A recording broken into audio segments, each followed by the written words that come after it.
नाज़रीन, supreme court of Pakistan से practice and procedure तरमीमी बिल पास हो गया 10/5 की रेशो से। हर पाकिस्तानी एक सवाल का जवाब जानना चाहता है कि क्या इस तरमीमी बिल के बाद मियां मोहम्मद नवाज शरीफ साहब अहल हो गए हैं या नहीं हुए। ये सबसे बड़ा सवाल है, क्योंकि ये हम सब लोग जानते हैं कि गुज़श्ता 18 महीने की हुकूमत का एक ही मकसद था और वो था अपने पुराने केसेस ख़त्म कराना।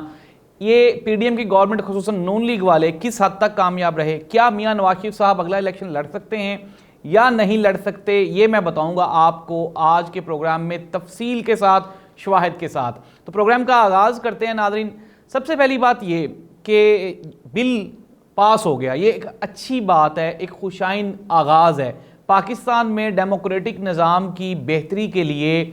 हम ये सब लोग जानते हैं कि पार्लियामान का आज़ाद होना ये इंतहाई ज़रूरी है, बल्कि नागुज़ीर है। लेकिन मैं एक बात और भी जानते हैं कि पाकिस्तान में कानून, आइन सिर्फ़ और सिर्फ ज़ाती मुफादात के लिए इस्तेमाल होता है। जब भी किसी को कोई रिक्वायरमेंट होती है वो इसमें तरमीम कर लेता है, लेकिन मैं पहले भी कह चुका हूँ कि थोड़ा थोड़ा करने से चीज़ें बेहतर हो जाएंगी। तो आइनी ये जो तरमीमी बिल था प्रैक्टिस एंड प्रोसीजर वाला, ये पास हो गया 10/5 की रेशो से। 5 जजेस ने कहा इसके खिलाफ उन्होंने इख्तलाफी नोट दिया, जबकि 10 जजेस ने इसको मुतफिका तौर पे इसको पास कर लिया। अच्छा, इसमें एक शिक थी 184, उसको 7/8 से रिजेक्ट कर दिया गया और उन्होंने कहा कि अब जो माजी के केसेस हैं उस पर इस कानून का इत्तलाक नहीं होगा। मुस्तकबिल के केसेस या जिस दिन से ये अप्रैल से ये हुआ था, इम्प्लीमेंट हुआ था, असेंबली से पास हुआ था, तो उस दिन से लेकर आगे फ्यूचर के जो केसेस हैं उनके ऊपर इसका इत्तलाक होगा।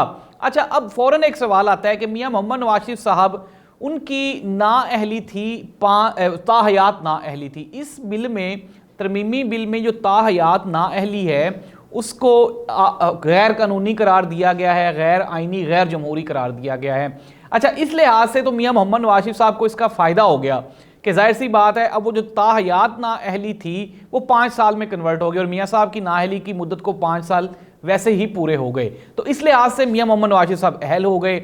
लेकिन नाज़रीन, इसके साथ साथ इसमें एक और बड़ा सुकम है जो शायद नून लीग वाले या जो उनके हमायती हैं उनको समझ नहीं लग रही। वो ये है कि अदालत ने वो जो 184 की शिक को रिजेक्ट किया है 7/8 से, उसमें यह है कि माजी के केसेस पे इसका इत्तलाक नहीं होगा। इट मीन्स कि माजी के जो आपके जो केसेस जिसमें आपको सजा हो चुकी है उसमें आप आगे चल के अपील नहीं कर सकेंगे। अब सवाल ये पैदा होता है, चले जी मान लिया मियां मोहम्मद नवाज शरीफ साहब की नाअहली ख़त्म होगी 5 साल के लिए, अब वो अहल हैं, लेकिन क्या एक सज़ा याफ्ता मुजरिम, नॉट अ मुलजिम, मुजरम जिसको सज़ा हो चुकी हो सुप्रीम कोर्ट ऑफ पाकिस्तान से, क्या वो वज़ीर आज़म बन सकता है? इसका सिंपल सा आंसर है कि जी बिल्कुल भी नहीं। यूसुफ रज़ा गिलानी साहब को उस वक्त के जो चीफ जस्टिस से इफ्तिखार मोहम्मद चौधरी साहब, उन्होंने कमरा अदालत में खड़ा करके 1 मिनट की सज़ा दे दी थी और वो सज़ा इसीलिए दी थी कि वहाँ पे खड़े खड़े उनकी सज़ा का टाइम पूरा हो गया, उनको अपील का हक भी नहीं मिला और वो नाअहल हो गए। तो नाज़रीन, इसी तरह से मियां मोहम्मद नवाज शरीफ साहब को अकामा के केस में और फिर उसके बाद पनामा वाले केसेस में वो जो सज़ाएं हुई हैं वो माफ़ नहीं हुई इस केस में, और मियां साहब को अपील का भी हक नहीं होगा। तो इस तरह से एक तरफ से तो मियां साहब अहल हो गए जी, मान लिया 5 साल की नाअहली ख़त्म होगी, लेकिन भाई एक मुजरिम कभी भी ना ही तो वज़ारत उज़्मा के लिए अहल हो सकता है और ना ही वो इलेक्शन लड़ सकता है। ये और बात है कि पाकिस्तान में जिस दिन आपके ऊपर लगनी होती, चार्जशीट आनी होती है, उस दिन आपके सामने है कि मियां शहबाज शरीफ साहब उस दिन वज़ीर आज़म बन गए, तो उन्होंने हलफ उठा लिया था। तो ये बदकिस्मती है हमारी कि अब अगर चीफ जस्टिस काजी फायज़ ईसा साहब ने इतनी मेहनत की है तो इसको इम्प्लीमेंट भी प्रॉपरली करवाएं, मुकम्मल सूरत हाल में करवाएं, बजाय इसके कि अपने फ़ायदे के लिए जितना जितना लेना है जिस पार्टी ने वो उतना उतना इसको तरमीमी बिल को ले ले।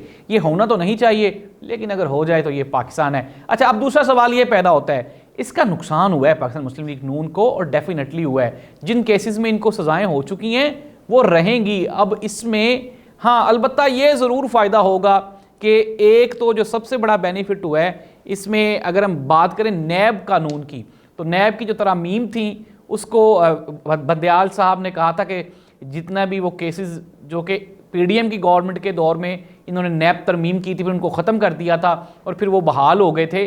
तो हाँ, उन केसेस में रिलीफ ज़रूर मिलेगा नून लीग को, और मकसद भी यही था, आपके सामने ही था। गुज़श्ता 18 महीने में हुकूमत लेने का कोई तुक नहीं बनता था। मियां नवाज शरीफ साहब ने भी शहबाज शरीफ साहब को मना किया था कि गवर्नमेंट ना लें, लेकिन फिर नून लीग के अंदर से भी काफ़ी आवाज़ें थी कि गवर्नमेंट ना लें। लेकिन नाज़रीन, जाहिर सी बात है, मकसद क्या था? मकसद था 18 महीनों में अपनी गुज़श्ता जो 3 बार दौरे इक़्तिदार के करप्शन केसेस थे, करप्शन केसेस मैं कह रहा हूँ, देखिए मैं बिल्कुल भी जज नहीं हूँ और ना ही मुझे ये कोई राइट है कि मैं किसी पर कोई इल्ज़ाम लगाऊं फिर उसको साबित करूं। अदालत में केसेस थे, अदालत ने सज़ा दी। तो इस तरह से वो जो सज़ाएं हुई थी वो तो आपकी वहीं की वहीं रहेंगी। हाँ, अलबत्ता जो आपके नैब के केसेस थे वो ख़त्म हो जाएंगे। फिर इसके अलावा मियाँ साहब की नाअहली ख़त्म हो जाएगी। इस लिहाज से जहांगीर खान तरीन साहब को भी फ़ायदा होगा, उनकी नाअहली ख़त्म हो जाएगी। लेकिन जहांगीर खान तरीन को इसलिए फ़ायदा होगा कि उसको किसी केस में सज़ा नहीं हुई, तो वो बेनिफिट ले सकता है जहांगीर खान तरीन। नवाज शरीफ साहब बेनिफिट नहीं ले सकते। और नाजरीन, एक चीज़ जो इस डील का, आने वाले डील का हिस्सा है, मुसद्दका ज़राए की ये सोर्सेज की इतलात हैं कि मियां नवाज शरीफ साहब को आइंदा परमानेंट वज़ारत उज़्मा के लिए चुना ही नहीं जा रहा। ये कंफर्म खबर है, कंफर्म खबर। अब एक परसेप्शन कायम की जा रही है, अगर शहबाज शरीफ साहब को अनाउंस कर दिया जाए नून लीग की तरफ से आइंदा उम्मीदवार वज़ारत उज़्मा का, तो ये अवाम को आप कैसे जस्टिफाई करेंगे? नवाज शरीफ साहब को लाने का मकसद ये है कि चूंकि लोग शहबाज शरीफ साहब से बदजन हो चुके हैं, इसलिए नवाज शरीफ का चेहरा दिखा के वोट लिए जाएंगे, लेकिन वज़ीर आज़म मियाँ शहबाज शरीफ साहब को ही नॉमिनेट किया जाएगा, क्योंकि नवाज शरीफ को नॉमिनेट करने से काफ़ी सारी कबाहतें आपको मुस्तकबिल में फेस करना पड़ेंगी। अच्छा, अब आ जाते हैं कि चेयरमैन पाकिस्तान तहरीक इंसाफ इमरान खान को इसका कितना फ़ायदा होगा। तो इमरान खान तो इससे 100% बेनिफिट्स ले सकते हैं अगर वो चाहें तो। अगर वो चाहें ही ना तो फिर ये उनकी सवाबदीद है। लेकिन इमरान खान ने पीछे भी इससे बेनिफिट लेने से इनकार किया था और उन्होंने कहा था जी कि मैं इस तरमीमी एक्ट का कोई फ़ायदा नहीं लेना चाहता। तो मियां मोहम्मद नवाज शरीफ साहब के लिए 2 खबरें हैं। एक तो ये कि उनकी जो 5 साल की नाअहली होगी वो ख़त्म हो जाएगी, लेकिन उनकी सज़ाएँ जो कि उनको हो चुकी हैं वो वहीं की वहीं रहेंगी और उसमें उनको अपील का हक भी नहीं होगा। आने वाले दिनों में ये एक अच्छा आगाज़ है कि पाकिस्तान है, जाहिर सी बात है, मैंने प्रोग्राम के आगाज़ पे भी कहा कि इसमें हमारा जो फोरम है नेशनल असम्बली का, पार्लिमान का, उसको आज़ाद होना चाहिए और फ़ैसले करना चाहिए। वैसे तो ये 73 के आइन में भी आज़ाद है हमारी पार्लिमान, ये कोई इस एक्ट की ज़रूरत नहीं थी। अगर आपके मुल्क में आइन और कानून बहाल हो तो, लेकिन अगर इसी तरह से जिस तरह से हमने देखा है कि पीछे अपने अपने बेनिफिट्स के लिए आइनी तरामीम की जाती रही हैं तो मुस्तकबिल में भी होती रहेंगी। लेकिन काजी फ़ायज़ ईसा साहब ने जो बेंच बनाने का इख्तियार था, वो पहले वो इस्तेहकाक होता था चीफ़ जस्टिस ऑफ पाकिस्तान का, तो अब वो 3 जो सीनियर 3 जजेस होंगे उनके पास उनको ये कन्वर्ट कर दिया या ट्रांसफ़र कर दिया इख्तियार। लेकिन फिर वही वाली बात है कि वो कल एक बड़ी खूबसूरत बात की किसी दोस्त ने कि पहले 1 मैन शो था तो अब 3 मैन शो हो जाएगा। तो जाहिर सी बात है कि आपस में वो कोलैबोरेशन तो हो जाया करेगी, जजेस हैं और एक ही जगह पे बैठे हुए हैं, तो फ़ायदा है। फ़ायदा इस लिहाज से है कि अगर ये इम्प्लीमेंट हो जाए और पाकिस्तान में तमाम इदारे अपनी अपनी हदूदों को यूद में रह के काम करना शुरू कर दें तो फिर तो इस तरमीमी एक्ट की कोई ज़रूरत भी नहीं थी। आप, मैं, हम सब लोग जानते हैं कि ख़राबी कहाँ पर होती है। ख़राबी वहाँ पे होती है जब एक इदारा दूसरे इदारे की हदूद में दाखिल होने की कोशिश करता है, ना सिर्फ दाखिल होने की कोशिश करता है बल्कि दूसरे इदारे की हदूद ही फाड़ देता है। तो इस तरह से नाज़रीन आपके सामने मामलात हैं, दोनों तरफ से ये है, ये फ़ायदेमंद भी है नून लीग के लिए और नुकसानदेह भी है। दूसरी जानिब इसका सबसे ज़्यादा फ़ायदा, अगर इससे फ़ायदा उठाना चाहें तो वो इमरान खान ही होंगे, क्योंकि उनके केसेस तो अभी चल रहे हैं। नाअहली भी ख़त्म हो सकती है, उनकी जो नैब में केसेस हैं वो भी ख़त्म हो सकते हैं, बशर्ते कि इमरान खान अगर एग्री हों तो इससे फ़ायदा उठाना चाहें। अल्लाह इस मुल्क का हामी और नासिर हो। अल्लाह हाफ़िज़।